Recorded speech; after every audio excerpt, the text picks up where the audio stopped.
questions, we'll go to Zoom, and then we'll come back. Any questions in the room to start us out? Coach, a couple of questions regarding just kind of like a reflection by you from the first half to the second half, right? Particularly from a defensive standpoint. You, in the first half, tremendous start, right? Able to kind of impose your will, but then the second half things kind of switched up. Just kind of a couple thoughts on that. The MVP'd. It's not a lot that you can do. I thought that those were tough contested shots. She's the MVP for a reason. I thought that Hayes got loose, not only in the second, but in the first. And I just, it's tough. I thought that our defensive effort was there. You can't have a 2-point quarter, period.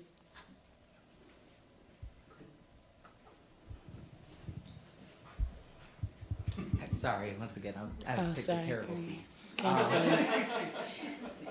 Just in that fourth quarter, what was kind of the conversation that you were having with the team to try to kind of get out of that funk or find something different when obviously shots weren't falling and things were getting tough? I mean, again, it's you got to remain steadfast in the fact that we had 2, but they had 14. So we're actually doing something decent. Defensively, though, didn't feel like it, and then offensively, try to get in some flow, which is difficult to do when we're taking the ball out the net. I would have to watch film and kind of look at schematically what happened on the offensive end. I thought, a couple of shot clock violations, some good looks, but at the end of the day, just trying to, score, stop, score, string a couple of those possessions together, and we were unable to do that. Coach, can you talk a little bit about what Hayes was able to do, especially in that second quarter, as well as you were defending everybody else? It just seemed like she was able to get free, and you coached against her and a long time, and just her coming back this year and being able to do that.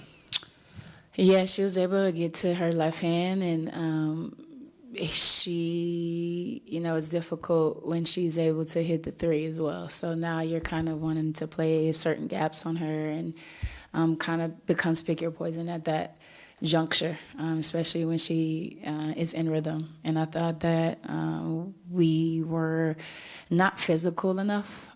She was getting downhill and getting to the paint. I believe 30 paint points in the second half. Is that correct? For the Aces. And she was a big culprit of that. Let's go to the Zoom. Percy, start us out, and then Masvid after that. Percy, go ahead. Hey, Coach, just after a fourth quarter like that, how do you maybe guard against any carryover to the next game? You can't. You have to have short-term memory. The only thing that we can do with such a short turnaround is to get better through film and address, certain things in that capacity. But this one's over. Can't get it back. We are in a situation where it's, do or die. Do we extend the series or do we go home?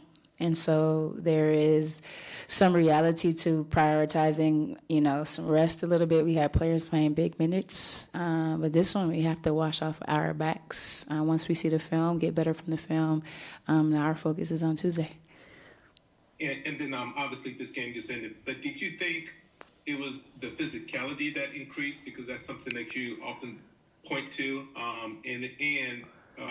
How was Jewel Lloyd in your opinion in this game? Did you see any rust in her game? Physicality definitely was from the beginning of the game. I thought we matched and at some points exceeded that physicality. Yes, there are points, in the game, especially in the second half and in the fourth, it felt like they got more energized from the stops that they got, from the shots that they made. And a lot of those shots, again, tough, contested, just one-on-one coverages in that capacity. So physicality, I would say, I feel like we were pretty physical there. It's tough to go against, a team who is, it just comes at you in droves, and the runs that they string along is very difficult. Hey, Coach. Let's go to Masvida, and then we'll go to Christian. Thanks, Jeff.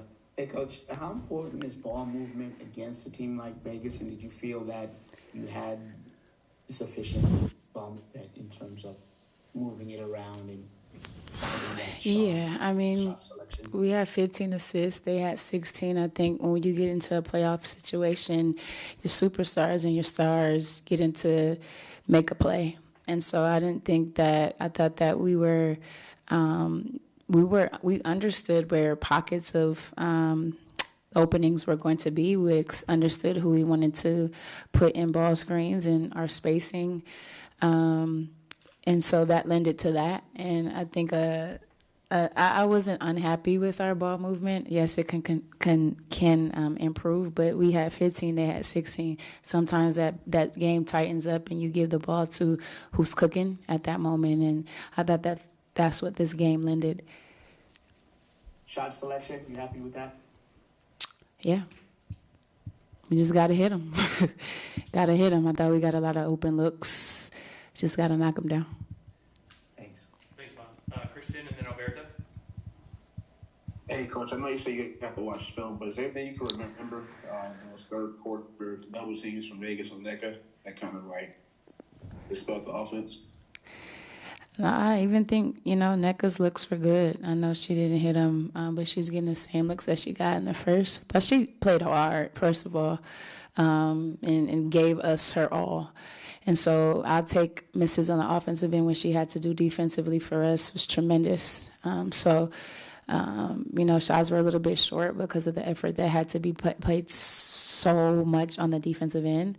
And I think that came into play. But those are shots that I think if she got them again, would definitely hit them.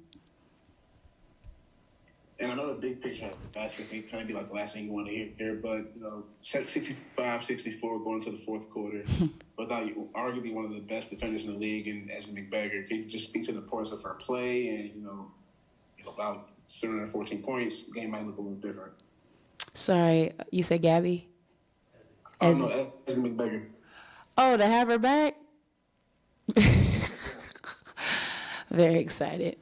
To be able to put, add some rim protection to our defense if we have the same defensive effort that we had today in game 2, to add a little bit more presence, outside, inside.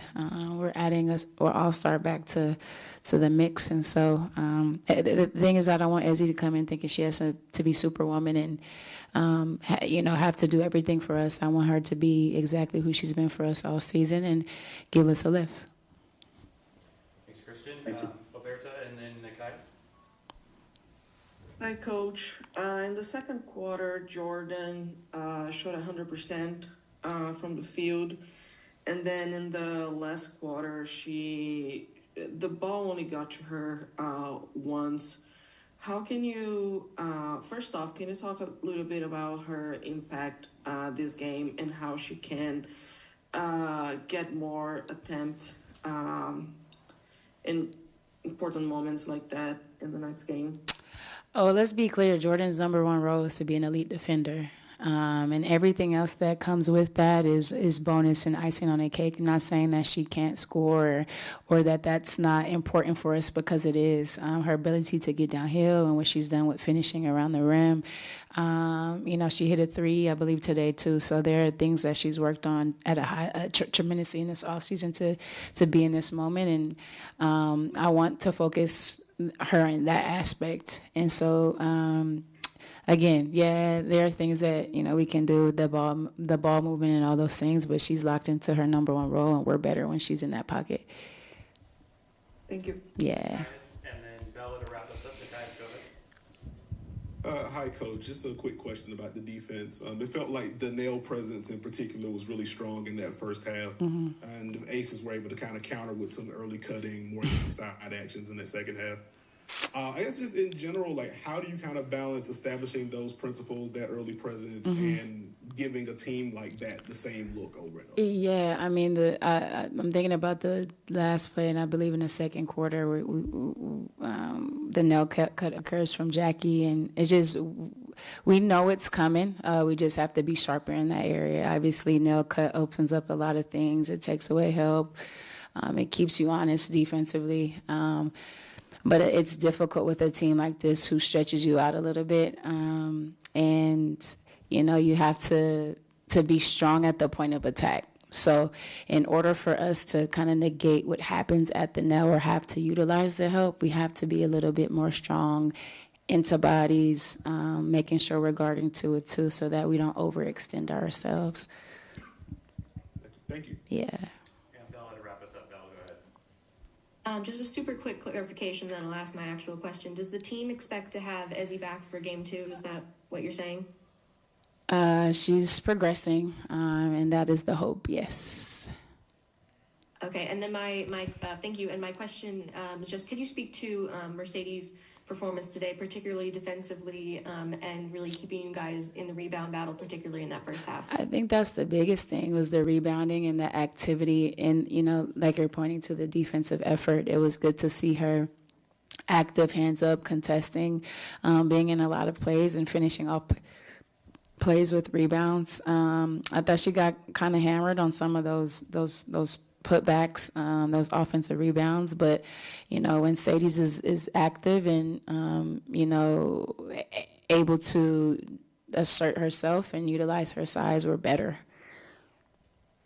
Thank you so much. Yeah, of course. Thanks, Coach. Yeah, of course. Everybody on Tuesday. Thanks, Coach. No problem. If anybody has any parking tickets they need validated, please give them to Joe and